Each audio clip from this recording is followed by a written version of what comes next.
O DNA mitocondrial é um marcador genético que apresenta mais de 5.000 cópias numa única célula. Você já teve a impressão de estar aprendendo alguma coisa na escola e pensar assim, gente, para que eu estou aprendendo isso, hein?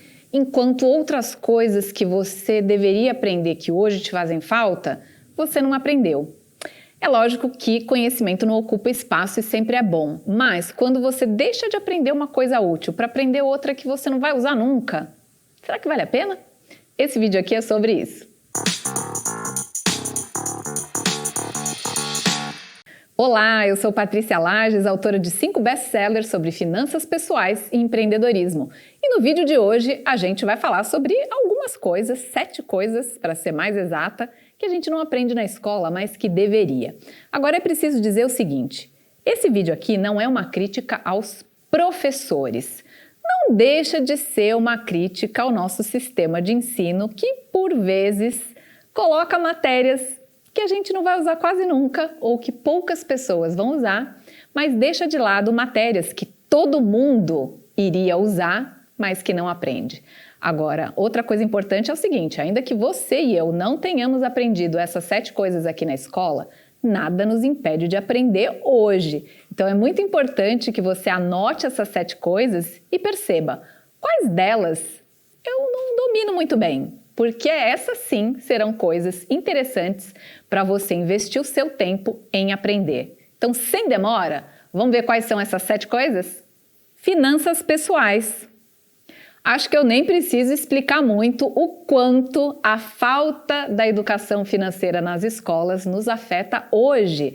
Se a gente for falar aí em termos de Brasil, nós temos, no dia de hoje que eu estou gravando aqui esse vídeo, novembro de 2022, a gente tem mais de 66 milhões de inadimplentes, quer dizer, pessoas que estão com as contas atrasadas. Por quê? Porque elas quiseram? Porque elas são trambiqueiras? Porque elas são caloteiras? Claro que não, mas porque fatalmente elas não aprenderam a lidar com as finanças, não aprenderam a lidar com o crédito que lhe foi concedido. Crédito é uma coisa boa para quem sabe usar, para quem não sabe usar, vira ali aqueles juros, aquela bola de neve que atrapalha tanto a vida de muita gente. Então, a educação financeira tinha sim que fazer parte do nosso currículo escolar. Vamos para a próxima. Técnicas de negociação. A nossa vida é uma eterna negociação. Todos os dias nós temos que negociar várias coisas, desde as menores até as mais importantes. Imagina aí que no próximo fim de semana você queira fazer alguma coisa, mas a sua família não quer. Você vai ter que negociar, usar técnicas para convencer a sua família a fazer aquilo que você quer.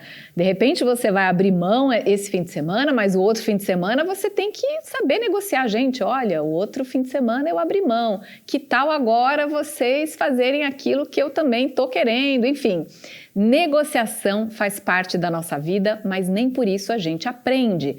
E algumas coisas bastante importantes fazem falta quando a gente não sabe negociar. Por exemplo, você aí trabalha muito, ganha pouco e você já pensou muitas vezes em pedir um aumento lá na empresa. Esse pedir eu coloquei entre aspas por quê? Porque aumento não se pede, aumento se negocia. E de que forma? Usando técnicas que vão mostrar para o seu superior que você de fato tem um merecimento daquele aumento salarial. Não é simplesmente você chegar lá e pedir um aumento porque o seu aluguel subiu. Isso não é argumento. O seu chefe não tem que arcar com o seu aluguel. Mas se você chegar lá e falar assim, olha, eu tenho feito aqui na empresa coisas além das minhas tarefas. Então, as minhas tarefas são essas. Eu tenho cumprido todas as minhas tarefas. Você sabe que eu sou uma pessoa que não falta, que não chega atrasada. Além das minhas tarefas, eu também tenho feito isso, isso e isso. Obviamente que eu não estou reclamando, sou muito grata, aprendi a fazer isso aqui dentro, excelente. Mas eu estou além das minhas funções. Não seria o momento da gente rever a minha remuneração? Percebe como é diferente quando você apresenta argumentos e você deixa a outra parte sem poder dizer não, não é assim não. Quando você fala, eu quero um aumento porque o meu aluguel aumentou, o seu chefe vai falar, o que eu tenho a ver com o teu aluguel? Agora, quando você chega e argumenta de uma forma que ele não possa dizer não, né? Se você faz tudo isso que eu falei, por exemplo, como é que teu chefe vai chegar e falar assim, não, você não cumpre com as suas obrigações, não. Não, você não faz além do que você deveria, não. Se você faz, ele não tem como falar isso. Então, negociar é fazer com que os seus argumentos sejam mais fortes a ponto do outro ceder aquilo que você está propondo. Não é pedir. Percebe a diferença? E agora você deve estar pensando, puxa vida, se eu tivesse aprendido isso lá atrás, pois é, deveria ser ensinado sim nas escolas. Vamos para o próximo. Investimentos. Muitas pessoas me perguntam assim, Patrícia, qual é o melhor investimento que existe? E aí eu respondo para elas, eu não tenho como te responder essa pergunta. E elas falam, mas como assim? Você não é educadora financeira, você não entende disso? Como que você não sabe me responder? Porque é a mesma coisa que você estivesse me perguntando assim, Patrícia, qual é a melhor geladeira que existe na face da Terra? Olha, tem geladeira de todos os tamanhos, de todos os modelos, de todos os preços. Para te indicar uma geladeira, qualquer vendedor de geladeira vai ter que saber uma série de aspectos, senão ele vai te empurrar a mais cara, a que compensa para ele, a que ele vai ganhar a maior comissão. Só que de repente ele vai te indicar uma enorme que não cabe na sua cozinha, ele vai te indicar uma caríssima que não cabe no seu orçamento, ele vai indicar uma que não serve para você, de repente ele vai dizer, compre essa que tem um freezer enorme, mas você nem congela a comida. Ou ele vai dizer, compre essa daqui que tem aqui um congeladorzinho pequenininho, mas você precisa de espaço porque você congela a comida. Então, para que ele te dê uma resposta, ele vai precisar de uma série de informações que só você pode fornecer. Assim é um gestor financeiro. Ele não vai te responder isso, que é a resposta que a pessoa quer. Ele vai precisar de uma série de informações para fazer uma análise. E essa base para se fazer uma análise é que você deveria saber. Não é que você precisa ser um expert em investimentos, mas você precisa saber uma base, você precisa ter informações mínimas para que você saiba onde colocar o seu dinheiro de forma segura, para que você não arrisque um dinheiro que você não pode arriscar e para que você não caia em golpes. Então, é muito necessário saber ali o básico, pelo menos, sobre investimentos. Vamos para a próxima. Gerenciamento de tempo. Muitas pessoas têm uma dificuldade enorme em gerenciar o próprio tempo. Sabe como a gente percebe isso? Quando chega no fim do dia, você está cansado, você está estressado, você andou para lá e para cá, só que você tem aquela impressão de que não fez nada. Você fez sim um monte de coisas, mas de repente você não produziu nada, então você não soube gerenciar o seu tempo. Ou acaba a semana inteira e você pega todas aquelas coisas ou grande parte das coisas que você planejou fazer naquela semana e você joga para outra semana. Por quê? Passaram-se ali 5 dias úteis e você não conseguiu fazer. E de repente até daria para fazer. Gerenciamento de tempo é uma coisa que nós precisamos aprender sempre. E por que eu digo sempre? Porque hoje você faz as coisas de uma determinada forma. Amanhã aparece aí uma ferramenta que pode acelerar aquele tempo, que você pode fazer aquela mesma tarefa em menos tempo. Então a gente sempre tem que ficar ligado. Eu faço isso hoje dessa maneira. Será que tem uma maneira de eu fazer isso aqui mais rápido e de uma maneira mais eficiente? De repente tem lá uma ferramenta, um aplicativo, um programa de computador que pode te ajudar.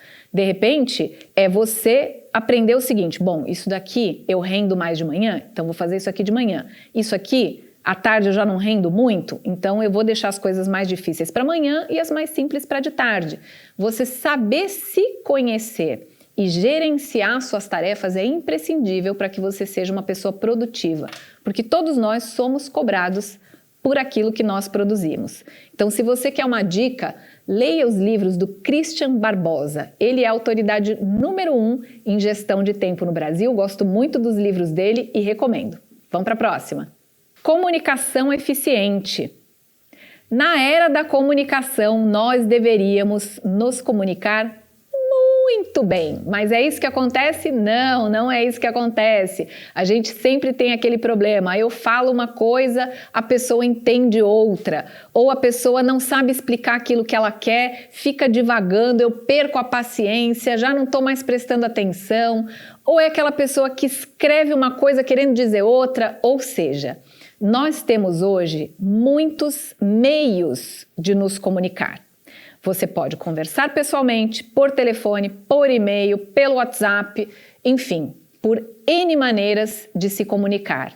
Mas nós precisamos saber nos comunicar bem em todas essas ferramentas, inclusive para saber quando usar uma ferramenta ou não.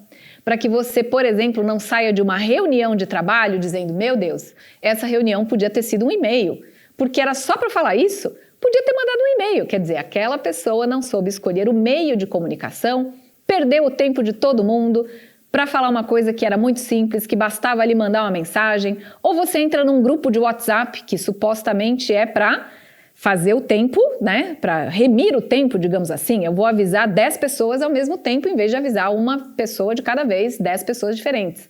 Mas quanto tempo a gente perde com os grupos de WhatsApp que ficam falando nada com nada?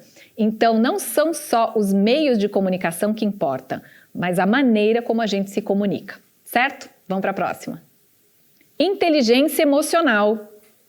Para a gente fazer um resumo do que é inteligência emocional, eu posso dizer que é como a gente vai lidar com os nossos sentimentos. É aprender a reconhecer os nossos sentimentos e a maneira ou a forma que a gente deve lidar com eles, quando a gente pode extravasar aqueles sentimentos e quando a gente deve segurar ali, dar uma freada, porque não é o momento da gente deixar as emoções fluir, é o momento da razão falar mais alto. Então, é um equilíbrio entre razão e emoção. E aí você pode falar assim: poxa, mas por que a gente aprende isso na escola? Isso não deveria aprender em casa? A gente não deveria trazer isso de casa? Sim, a gente deveria trazer isso de casa. Só que, muitas vezes, é lá no ambiente escolar que o professor é a maior vítima da falta de inteligência emocional dos seus alunos. É aquele aluno que não sabe, não aprendeu a controlar a sua raiva, ele não sabe parar de falar, ele não consegue obedecer, ele não consegue ouvir um não. Muitas vezes é o professor que ouve pela primeira vez aquele não. Então, ainda que não haja uma disciplina sobre inteligência emocional, é o tipo de coisa que precisa ser debatido dentro das escolas, porque infelizmente muita gente não aprende em casa e quem sofre é o professor. Vamos para a próxima. Proatividade. Muitas vezes a gente fala, a gente precisa ser proativo, mas será que você já parou para pensar o que é ser proativo? Ser proativo não é aquela pessoa que passa na frente de todo mundo, que só ela fala, só ela resolve. Não. Ser proativo é você ter uma reação que antecipe a sua ação de uma forma responsável. Então vamos supor aqui no ambiente de trabalho, aconteceu um problema, nem foi você que causou, mas é um problema dentro da empresa. Então você vai pensar, será que eu posso, de uma maneira proativa, levar uma solução? Eu tenho que apontar um problema. Aconteceu um problema, o meu superior ainda não sabe. Eu preciso levar esse problema. Se eu sou proativo, eu levo o problema e já levo uma opção, uma sugestão de solução. Se fui eu que causei aquele problema, e é aí que entra a parte da responsabilidade, eu causei um problema. Então, em vez de eu ficar, tomara que ninguém saiba, vou ficar bem quieto para ver se ninguém repara, o correto de quem é proativo é chegar e falar assim: olha, eu cometi esse erro, mas eu já entendi que isso é um erro, por isso que eu estou trazendo para você, e isso aqui não vai mais se repetir. E por que não vai mais se repetir? Porque eu vou, em vez de fazer assim, vou fazer assado, dessa outra forma.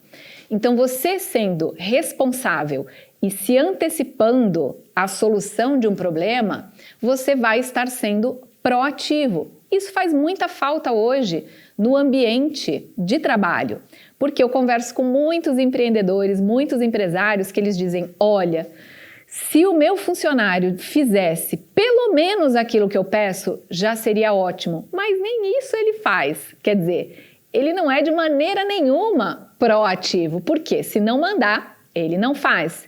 E tem uma outra classe também de pessoas que não são proativas, que são aquelas que só fazem o que lhe mandam fazer. Se ninguém pediu, ela não faz.